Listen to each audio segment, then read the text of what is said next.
Continuing on the theme of vehicles which are surprisingly not currently in Gran Turismo, I mean, in some cases premium or not, but certainly here, this was a vehicle which was not only premium, not only had some really good visual upgrades, and not only, along with the El Camino, a couple of super iconic Chevys, but more importantly, and even it has this to hold over the head of the El Camino, this was a really good car. In fact, this was one of my most used muscle cars, pony cars, whatever you want to refer to them as, a whole world of everything from a Mustang to a Charger and everything in between. This was a really strong vehicle, and with a 6.6 litre, 375 horsepower or fractionally under engine, and even at 1590 kilos, which is not that much for this kind of car, it's not hard to see why it was so good. Of course, a huge amount of torque as well, 415 foot-pounds, and it wasn't that expensive. 65 grand, certainly for a premium muscle car. The value is really good. Not necessarily quite as cheap as an El Camino, but definitely a better car. The El Camino was good in its own way, and it was certainly a lot of fun. It had some wacky visual upgrades, and of course we talked about the El Camino as well, for those who are fans of that, but this one to me is more strange to not feature. And funnily enough, maybe this is just me, but perhaps for a few of you as well, this very much so, like the DC5 Integra or the C5 Corvette, and the Corvette doesn't really count anymore, but it's one of those cars where it feels to me like it is already in the game, and then you kind of have to remind yourself that it isn't, because even the memories that I have of the car, they look so good, the graphics look so good, and they hold up so well that it kind of does look like a current generation car. It drove like one, it performed like one, the visual upgrades are not that far off what you could imagine being in GT7 anyway, and the Nova is such an iconic car. Certainly now with the livery editor, you can make some really cool replicas, even stuff like the Death Proof Nova, for example, if you wanted to go down the movie car route. This was such a good car. I seem to recall using this one in particular as a track car for between, I think it was about 450 and maybe 500 points, and even around tracks like the Nordschleife, it was a force to be reckoned with. And fun fact, this is a bit of a behind the scenes look into some of the stuff that I say on the channel and some of my recurring themes of recommendations and opinions which I've had.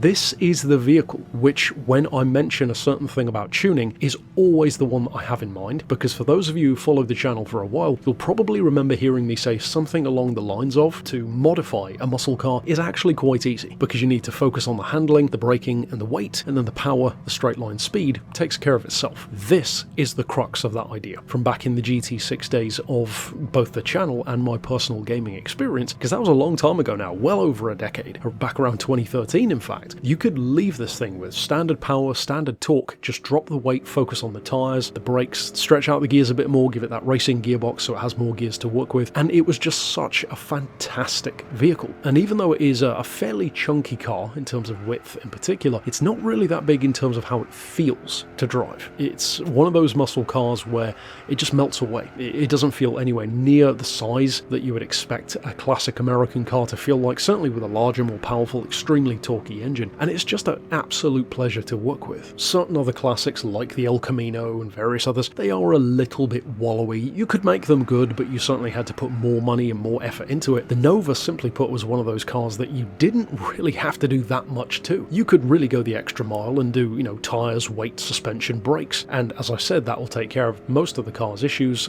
in terms of not keeping up with modern stuff, but even then you could put maybe 20-30 grand into this, or less even, and still have a fantastic car to work with in career mode, certainly online, not so much these days of course in GT6 unless you tap into one of the servers that people have made, I guess. But yeah, to me this is a really clear choice of a car which deserves to come back, and to be honest, I could see it being either an update car in GT7, like a late stage update, or even a day one vehicle in the next game. Of course you could argue against having a really good car at this point, but let's not forget, it wasn't that long ago that we did in fact have the C5 Corvette, which I'm sure will be in the game from day one as well, whenever the next one comes out, so I could see that happening, probably more so to be honest, than an El Camino. I must admit I do prefer the 66 shape Nova. I think it is a nicer looking car, but this one is a hell of a machine. Certainly when you modify it, it's even better, but even in raw form, and even with the updated physics of GT7, I have no doubt that this thing would be fantastic to use. A really useful car, and a really, I think, probably quite popular return if it were to come back. If this was one of your go-tos though back in the GT6 days, I'd love to hear about it, and either way is certainly deserving, if nothing else, of coming back in a future Gran Turismo game or a future GT7 update. I'll see you in future with more GT6 though, and for now,